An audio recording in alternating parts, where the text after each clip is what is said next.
ইতিহাসের সবচেয়ে বড় ট্র্যাজেডি আর চরম নাটকীয়তার এক নিষ্ঠুর সাক্ষী হলো আজ পুরো বিশ্ব। 2026 ফিফা বিশ্বকাপের মেগা ফাইনালে স্পেনের কাছে 1-0 গোলে হেরে শিরোপা হাতছাড়া হলো লিওনেল মেসির আর্জেন্টিনার। কিন্তু এই হারের পর মাঠের ফুটবল ছাপিয়ে এখন টক অফ দ্য ওয়ার্ল্ডে পরিণত হয়েছে ম্যাচের রেফারিং এবং ফুটবল জাদুকর লিওনেল মেসির কান্না ভেজা এক বিস্ফোরক সাক্ষাৎকার।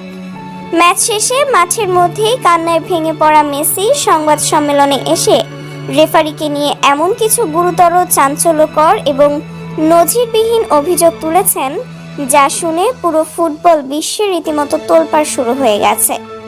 মেসি সরাসরি ক্ষোভ উগরে দিয়ে বলেছেন, মাঠের রেফারি তাদের সাথে চরম অন্যায় ও দুর্নীতি করেছেন, আর এই রেফারির নির্লজ্জ বিতর্কিত সিদ্ধান্তের কারণেই আজ আর্জেন্টিনার কোটি কোটি ভক্তের টানা দ্বিতীয় বিশ্বকাপ জয়ের স্বপ্ন চিরতরে চূর্ণ বিচূর্ণ হয়ে গেছে। নিউ জার্সির মেটলাইফ স্টেডিয়ামে আজ ম্যাচ শুরুর প্রথম মিনিট থেকেই এক টান টান উত্তেজনা বিরাজ করছিল। পুরো গ্যালারি জুড়ে ছিল আকাশি সাদা আর লাল জার্সির বুনো উন্মাদনা। বিশ্বজুড়ে শত শত কোটি মানুষের চোখ ছিল টিভির পর্দায়। সবারই একটাই প্রশ্ন ছিল, মেসি কি পারবেন তার শেষ বিশ্বকাপে টানা দ্বিতীয়বারের মতো সোনালি ট্রফিটা উঁচিয়ে ধরতে, নাকি স্পেনের তরুণ তুর্কিরা ছিনিয়ে নেবে বিশ্বজয়ের মুকুট? নির্ধারিত 90 মিনিটের খেলায় কোনো দলই গোল করতে পারেনি ঠিকই, কিন্তু মাঠের লড়াই ছিল চোখে পড়ার মতো। একদিকে স্পেনের লামিনে ইয়ামালদের একের পর এক ভয়ঙ্কর আক্রমণ, স্প্যানিশ টিকিটকার জাদুকরি পাসিং, আর অন্যদিকে আর্জেন্টিনার বাজপাখি খ্যাত গোলরক্ষক এমি মার্টিনেজের একের পর এক অনবদ্য সেভ ম্যাচটিকে এক মহাকাব্যিক রূপ দিয়েছিল। প্রথমার্ধ থেকেই রেফারি যেন এক অদৃশ্য পক্ষপাতিত্বের খেলায় মেতে উঠেছিলেন। মাঠের চিত্র পরিষ্কার বলে দিচ্ছিল যে রেফারি আজ কোনো এক অদৃশ্য সুতোর টানে পরিচালিত হচ্ছেন। স্পেনের খেলোয়াড়দের করা অনেক বড় বড় ফাউল, এমনকি বক্সের ঠিক বাইরে মেসিকে করা মারাত্মক ট্যাকেলগুলোও রেফারি অত্যন্ত সুকৌশলে এড়িয়ে গেছেন।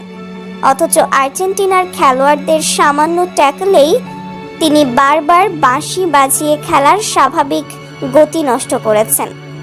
রদ্রিগো জি পল এবং ম্যাক অ্যালিস্টারদের মধ্য মাঠে দাঁড়াতেই দেওয়া হচ্ছিল না।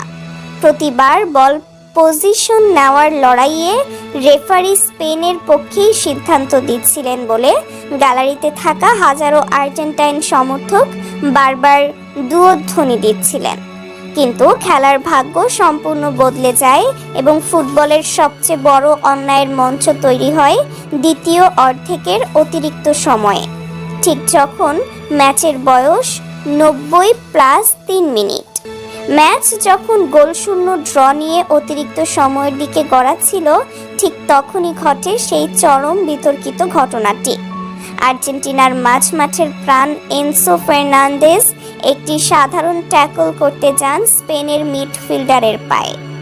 এটি এমন কোনো ফাউল ছিল না যার জন্য সরাসরি লাল কার্ড দেওয়া যেতে পারে, বড়জোর একটি সাধারণ হলুদ কার্ড হতে পারত। কিন্তু রেফারি বিন্দুমাত্র সময় নষ্ট না করে, VAR চেক করার কোনো প্রয়োজন মনে না করেই সরাসরি পকেট থেকে লাল কার্ড বের করে এনসো ফার্নান্দেজকে মাঠ থেকে বের করে দেন। এই সিদ্ধান্ত দেখে পুরো স্টেডিয়াম এক মুহূর্তের জন্য স্তব্ধ হয়ে যায়। কোচ লিওনেল স্কালোনি টাচ লাইনে দাঁড়িয়ে রেফারির এই সিদ্ধান্তের তীব্র প্রতিবাদ জানান। সাইড লাইনে থাকা বদলি খেলোয়াড়রাও মাঠে ঢুকে রেফারির কাছে VAR দেখার আবেদন করেন, কিন্তু রেফারি ছিলেন তার সিদ্ধান্তে অটল। ফুটবল বোদ্ধাদের অনেকেই বলছেন, ফাইনালের মতো এত বড় একটি মেগা ম্যাচে এবং এত গুরুত্বপূর্ণ একটি সময়ে অমন একটি সাধারণ ফাউলের জন্য সরাসরি লাল কার্ড দেওয়াটা ছিল সম্পূর্ণ অন্যায্য, উদ্দেশ্য প্রণোদিত এবং পক্ষপাত দুষ্ট সিদ্ধান্ত। ওই একটি কার্ডই পুরো ম্যাচের মোড় ঘুরিয়ে দেয়। 10 জনের দলে পরিণত হয়ে অতিরিক্ত সময়ে আর্জেন্টিনার পুরো কৌশল হুড়মুড় করে ভেঙে পড়ে। ক্লান্ত শরীরে 10 জন খেলোয়াড় নিয়ে স্পেনের মতো একটি পজিশন ভিত্তিক দলের আক্রমণ ঠেকানো প্রায় অসম্ভব হয়ে দাঁড়ায়। তবুও ডি পল, রোমেরো এবং লিসান্ড্রো মার্টিনেসরা নিজেদের শরীরের শেষ রক্তবিন্দু দিয়ে স্পেনের আক্রমণ ঠেকিয়ে যাচ্ছিলেন, কিন্তু শেষ রক্ষা আর হলো না। ঠিক এই সুযোগটি কাজে লাগিয়ে অতিরিক্ত সময়ের 106 মিনিটে স্পেনের উইঙ্গার ফেরান তোরেস বক্সের ভেতর থেকে আচমকা এক বিদ্যুৎ গতির শটে জয়সূচক গোলটি করেন। বল যখন জালে জড়ায় তখন পুরো মেটলাইফ স্টেডিয়ামে পিনপতন নীরবতা। 10 জনের দলে পরিণত হওয়া আর্জেন্টিনা শেষ দিকে নিজেদের সর্বস্ব দিয়ে চেষ্টা করলেও আর খেলায় ফিরতে পারেনি। ডি মারিয়ার বিদায়ী মঞ্চে তাকে একটি জয় উপহার দেওয়ার স্বপ্ন, মেসির টানা দ্বিতীয় বিশ্বকাপ জয়ের স্বপ্ন, সবকিছু স্পেনের রক্ষণভাগ আর রেফারির বিতর্কিত বাঁশির কাছে যেন অসহায় আত্মসমর্পণ করতে বাধ্য হয়। ম্যাচ শেষের বাঁশি বাজার সাথে সাথেই যেখানে স্পেনের শিবিরে শুরু হয় বুনো উল্লাস, সেখানে আর্জেন্টিনার ডাগ আউটে দেখা যায় এক হৃদয় বিদারক ও স্তব্ধ করা দৃশ্য। নিজের ক্যারিয়ারের হয়তো শেষ বিশ্বকাপ ফাইনালের এমন করুণ ও অন্যায্য পরিণতি দেখে মাঠের মধ্যেই অঝরে কাঁদছিলেন ফুটবলের বরপুত্র লিওনেল মেসি। যে মেসিকে ফুটবল বিশ্ব চেনে এক শান্ত এবং অবিচল জাদুকর হিসেবে, সেই মেসি আজ শিশুর মতো কাঁদছিলেন।